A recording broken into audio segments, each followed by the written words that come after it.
අපි අද කියලා දෙන්නේ තඹගත්ත කොස් එකක් ටෙම්පරාදු කරලා රස වැඩි කරගන්නේ කොහොමද කියලා. කොස් එක එක විදියට හදන්න පුළුවන්. එක එක විදියට තඹන්න උයන්න පුළුවන්. මේ විදියට තඹගත්ත කොස් එකක් හොඳට මිරිස් සැරෙන විදියට ටෙම්පරාදු කරගන්න හැටි තමයි අද කියලා දෙන්නේ. ඉතින් ඔයාලා තාමත් මගේ channel එක subscribe කරලා නැත්නම් දැන්ම subscribe කරන්න.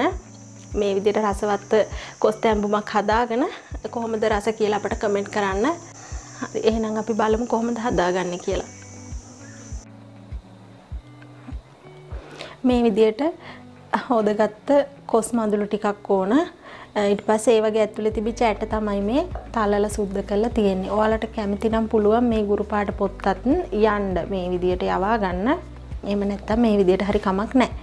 ඊට පස්සේ අපිට ඕනේ ලුණු, කහ කුඩු චුට්ටක් ඕනේ, අබ ඕනේ, පොල් තෙල් ඕන.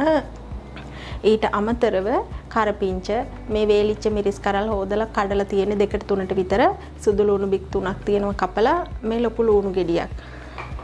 අපි දැන් ඉස්සෙල්ලම මේ ටික හොඳට හීන් වෙන්න කපා ගන්න ඕන.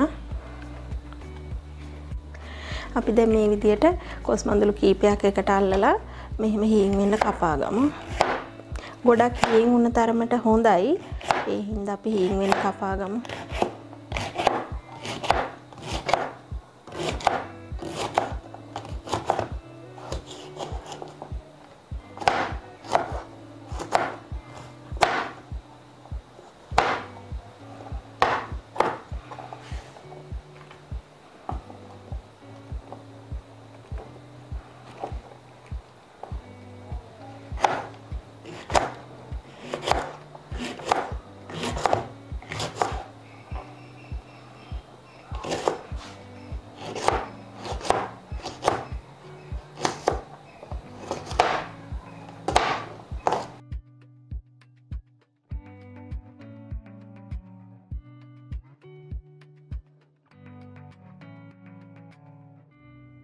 දැන් මේ අපි සේරම කොස් ටික කපාගෙන තියෙන්නේ. මේ හීන් වෙන කපලා තියෙන්නේ. මේ විදියට කපාගෙන ඉස්සෙල්ලම කොස් ඇට ටික තමයි අපි ඇතුලේ යටට හිටින්න දාන්නේ. මෙහෙම. ඊට පස්සේ කපාගත්ත කොස් ටිකත් උඩට දානවා.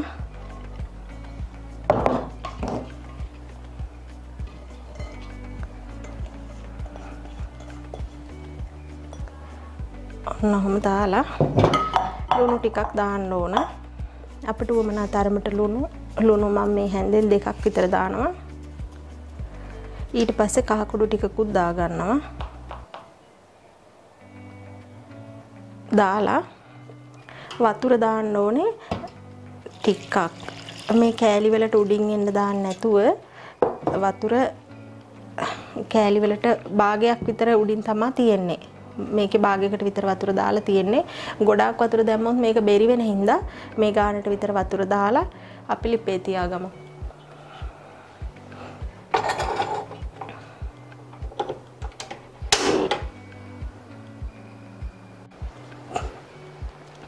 අපි මේක පොඩ්ඩක් හැන්දෙන් කලවම් කරගෙන කොස් ඇට ටික උඩට එන්න දෙන්න එපා. ඒ ටික හොඳට තැම්බෙන්න යටින්ම තියෙන්න ඕනේ.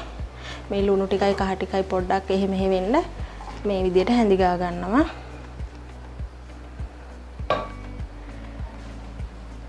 විනාඩි 5ක් විතර මේ විදිහට රත් වෙනකන් ඉඳලා ආයෙ ටිකක් හොඳට කලවම් කරන්න ඕනේ. අපි විනාඩි 5කින් විතර බලමුකෝ. ඔයාලට කැමති නම් මේක මුට්ටියක උනත් තඹ ගන්න පුළුවන්. එහෙම නැත්නම් ඇතිලේක උනත් කමක් නැහැ. කැමති විදියකට කැමති භාජනයක තඹ ගන්න පුළුවන්. දැන් මේක මේ රත් වේගෙන එන ගමන් තියෙන්නේ. අපි මේක චුට්ටක් වහන්න ඕනේ හොඳට තැම්බෙන්න. මම දැන් මේකට මේ කෙසෙල් කොලයක් තියලා වහන්න හදන්නේ හොඳ සුවඳට එන්න ඕන නිසා ඔයාලට කෙසෙල් කොල තියෙනවා නම් මේ විදියට වහන්න. නැත්නම් ඉතින් නිකන් භාජනයකින් ඇහුවත් කමක් නැහැ. ඔහොම තියලා හොඳට අපි මේක මෙහෙම වහ ගන්න ඕන. වහගෙන විනාඩි 5කින් බලමු චුට්ටක් කලවම් කරන්න. අපි දැන් මේක ඇරලා බලමු. විනාඩි 5ක් විතර ගියා. මේක දැන් මේ විදියට හොඳට එහා පැත්ත මෙහා පැත්ත කලවම් කරගන්න.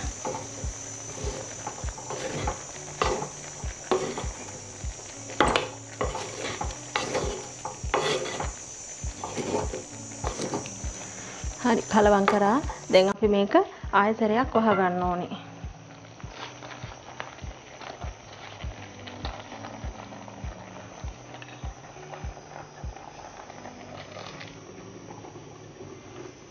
දැන් අපි මේක ඇරලා බලමු ආය.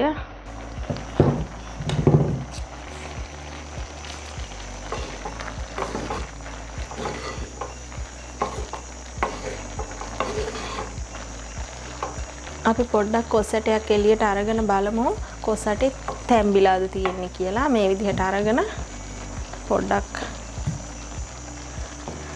තැඹිලා තියෙන්නේ. ඒ තව චුට්ටක් තැඹුණා නම් හොඳයි හින්දා තව පොඩ්ඩක් කියලා අපි තියලා තියෙමු. සමහර ගස්වල තියෙන කොස් ඉක්මනට තැඹෙනවා. සමහර ඒවා පරක්කු වෙනවා. එහෙම තියෙනවනේ. ඒ නිසා ඔයාලා බලන්න කොස් ඇටේ පොඩ්ඩක් පොඩි කරලා තැඹෙනවද නැද්ද? කොච්චර වෙලාවක් තව තියන්න ඕනේද කියලා එහෙම පොඩ්ඩක් බලලා දැන් මේක පොඩ්ඩක් මදි නිසා ආයෙ විනාඩි 5ක් විතර වහලා තියමු. දැන් අපි මේක තවත් විනාඩි 5කට පස්සේ ඇරලා බලමු. මේ හොඳට තැඹිලා තියෙන්නේ. අපි දැන් ලිප ඕෆ් කරගමුකෝ. දැන් අපි මේක මේ ලිපෙන් බාගෙන තියෙන්නේ. මේකට පොඩි තෙම්පරාදුවක් දාන්න ඕන නිසා වෙන වළඳක් ලිපේ තියාගමුකෝ. තෙල් චුට්ටක් දාන්න. අපි මේකට තෙල් පොඩ්ඩක් එකතු කරගමු. ඔයාලගේ කැමති හැටියට දාන්න. ගොඩක් තෙල් කන්න නැත්නම් ගොඩක් දාන්න එපා.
මේක රන්වන් පාට වෙනකම් වගේ බෙද ගන්න ඕනේ.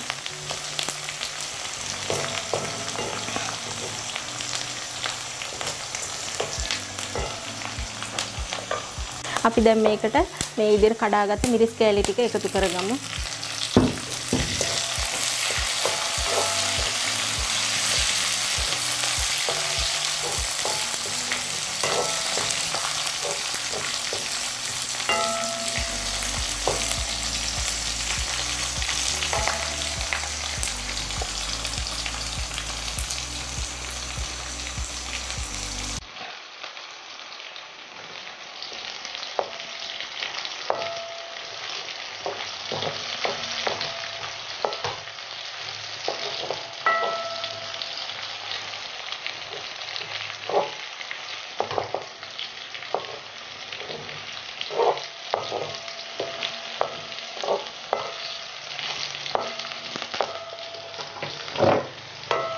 හරි දැන් අපි කොස් ටික මේකට එකතු කරගන්න ඕනේ.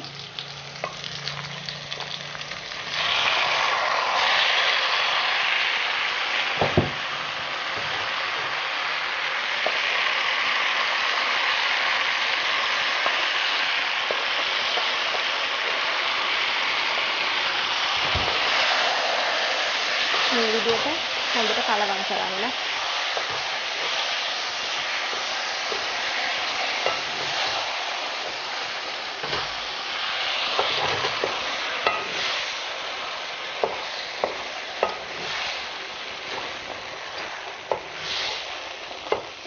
හරි සුවඳයි මේ වෙලාවේ.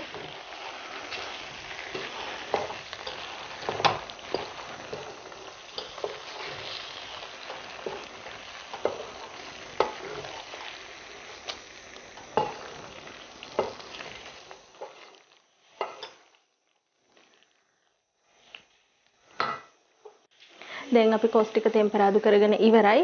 දැන් අපි ලිප ඕෆ් කරගමු.